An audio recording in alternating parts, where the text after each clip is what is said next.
2018's Green Fortress was very focused on aesthetics, and that makes the update stand out for me after all these years. Meanwhile, 2019 only added, 2 maps. Yep, only 2 maps. I guess Half-Life Alyx won't ship itself. Without further ado, let's begin. Let's start with a simple one. Cauldron only has the pumpkin bombs and the control point as gimmicks, and nothing else. So if you prefer simplicity, this is a map for you. Unlike Maple Ridge, this competitive map fits into casual very nicely. The layout has a good flow and no classes will ever completely dominate the map. Notice the control point is the stove for the Cauldron. Oh, fuck. I'm gonna die. Yeah, the Cauldron lid flung me off with like 100 damage. Wait, what? The pot gives some verticality to the area, and capping the point causes it to spawn 4 different effects. Everybody gets crit buff, you're gonna have a bad time, meteors bombarding the map, or opening a portal to Purgatory. I think Purgatory could have been better, since I've only seen people going either left and right, and nobody ever uses the floating platform in the middle. But hey, if this is my only gripe on this map, it speaks volume on how well designed it is. Oh no, the team. Right, so look at the team. Look at the team. It's a free. Oh my god! What? But God has called the God has called the Wait, oh no! I want to like this map since it has good layout, the theming is very nice, with the custom announcer being cherry on top. You can't kill me! I'm already dead! But man, those goddamn sentries can be pain in the ass if you let one exist. And I swear to god, the radius on these explosive barrels are not as big as the pumpkins. The fabric roof in the market also throws me off. I tried to rocket jump off them and kept being confused why it's not working. But that one's my fault. To deposit the souls, you have to go to the Davy Jones locker. Unlike Purgatories in other maps, this one does not drain your health. I kinda find this to be an issue since people can spawn camp in there. That very brief window of uber charge you get will only save you so much. The only saving grace is the sea will be closing in after a while. There's gonna be a battle royale joke somewhere. The zone be shrinking. We be playing battle royale. Do ye have a $19 Fortnite card? Mateys, what the fuck is a Fortnite? On the bright side, if you're carrying the souls and you're about to die, there's a death pit you can jump into. Because if you can't have the souls, why should you hand it over to the enemy? We can see you, you know. Oh shit. You will not take the souls. Fuck your souls. I threw it into the abyss. Why? I just do Why that. did you do that? If I can, you neither. I'm not throwing the game. I'm saving Hey, it. what the fuck? The map's ending is also anticlimactic. Unlike in Watergate, where you see a UFO exploding, or in Pit of Death where the Skull Island is set on fire. Davy Jones says something to you and the round just ends. I never realized how unique Seaside Carnival would be as a setting until Laughter introduced me to it. And it did so very impressively. This map is just good all around. Engineers and snipers aren't too annoying because of flank routes. Near the control points are these conveyor belts if you're looking for a dramatic entry. And there are holes you can feed the gators from. There he is! Oh, what? Man, wow, that was a lucky shot. But what? Bye! Thank you! No!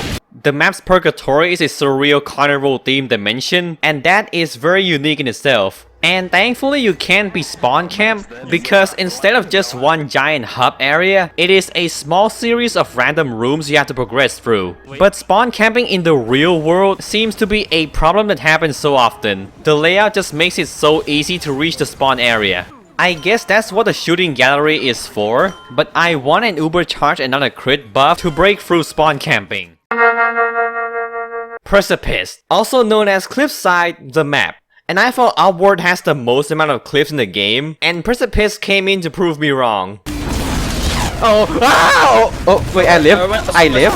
Wait, I live! I live! I think people get a strong bad impression on this map because of the first point alone. And I agree, it's hardly fair for the blue team. The choke point is disgustingly tiny. Meanwhile, the only flank route you have can only be accessed by Soldier, Demoman, and Jetpack Pyro. The second and third point gets better, but the flank routes are still quite limited. It's just they're not as bad as the first one. The last point is the best one because of the space and flank routes it provides. However, it also has a huge sniper sightline as well. I don't understand why these platforms exist. They seem to be made for soldiers and demoman, but I can't really find a use for them. Especially this one, which is a death trap with 2 pumpkin bombs spawning on it. Behind us. Why? Oh.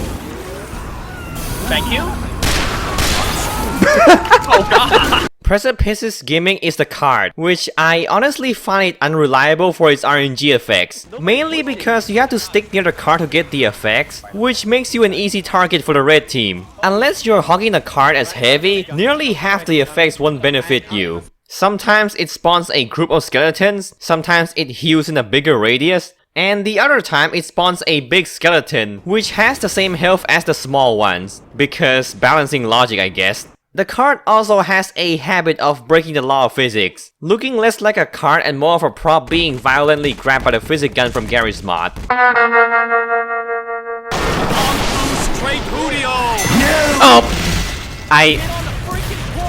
While I find Cursed Cove's problems to be tolerable, I simply can't ignore Slasher's flaws. And again, I wish this map is more likable since the summer camp theme, clearly inspired by Jason Voorhees' movies, completely sets it apart from other Halloween maps. Until last year, this map was a complete bottom tier for me. It takes what's wrong about Ghost Fort and then multiplies it. Every single Halloween boss can spawn on this map. Marasmus and Monoculus used to come with the Truce events. But there is a fundamental problem with this map still, and that's the portal. And like a convenience store, it's always open. So anyone who has the middle point of the map has an unlimited access to rare spell. The damage inside is so minus skill that a heavy can now bring his pocket medic to spawn camp in there. And maybe the sniper at the exit too if he has a cozy camper. Because Purgatory itself is so gigantic, there are medkits everywhere which makes the health drain even less of an issue. Yeah, unless the mapper do something with Purgatory, I'm not touching this map. If you shoot me, you fucking... I hate you. Sorry, muscle memories and PTSD from Casio. Actually, fuck you. Oh, uh-oh. Well, I charged. You didn't see that. You didn't see that. You don't have to.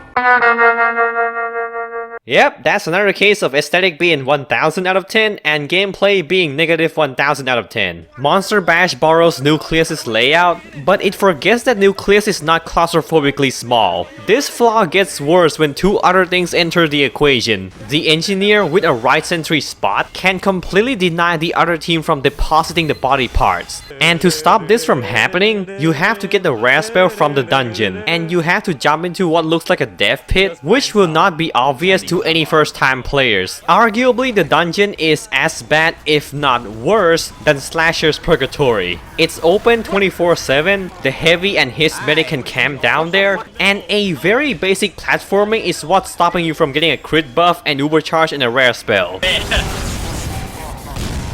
Oh boy, I don't think I'll survive this. Yep! Hi! What the fuck are you doing? This, bro.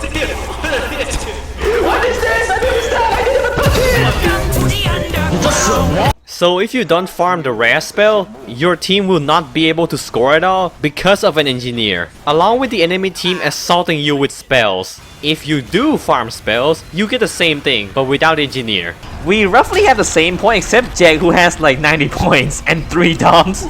It is such a shame that terrible gameplay keeps ruining Slasher and Monster Bash for me. You can clearly see the amount of work being put into detailing both maps, and to see a very dedicated environmental art style go to waste, it's just sad for me. Yeah, they revived the queen. Chris, they revived the queen, look at the name. Oh yeah, they really did. Possibly the least flawed map in the Stone trilogy, but keep in mind that I said least flawed and not the best. But let me mention what this map does better first. The layout is somewhat more tolerable for the most part. I love how the map added a special touch with the magic spell spawns, which are the cauldrons you can find around the map. The witching hour is communicated better, since there are now very clear signs that the portal is open. Right, what the fuck happened? Oh, go to hell, guys. Literally. Hell yeah! I also like the floating saw blades at the second point. Just pay attention to the slits on the wall and you'll live. And that's where my praise ends. The latter half of the map requires the blue team to spawn camp to even win because of how close the payload track is to the red spawn. Better go farm those rare spells. Oh, again. Cannot go in inventory. It's my turn to go into No, my fuck. Goodbye, Winter. I don't know why it's ever necessary to have the Horseman and Monoculus as rare spawns. They are so rare I didn't even know they exist in this map until I look it up. Either that or the wiki and the workshop pages are lying to me. The bumper car minigame is also really bad. You are given a grand total of 3 feet head start. Not to mention the racing track is a close quarter mansion with very sharp turns. Something the bumper cars are not designed for. Yeah, 2018 maps might have a good look, but only 2 of them make the cut in gameplay department. Meanwhile, 2019 has one excellent map and the other map that really depends on your matchmaking experience. But that's not the end of Halloween yet. For TF2 anyways, because in the next episode, we'll be covering the 2020 Halloween maps. See you next time. I killed a pyro and a sniper.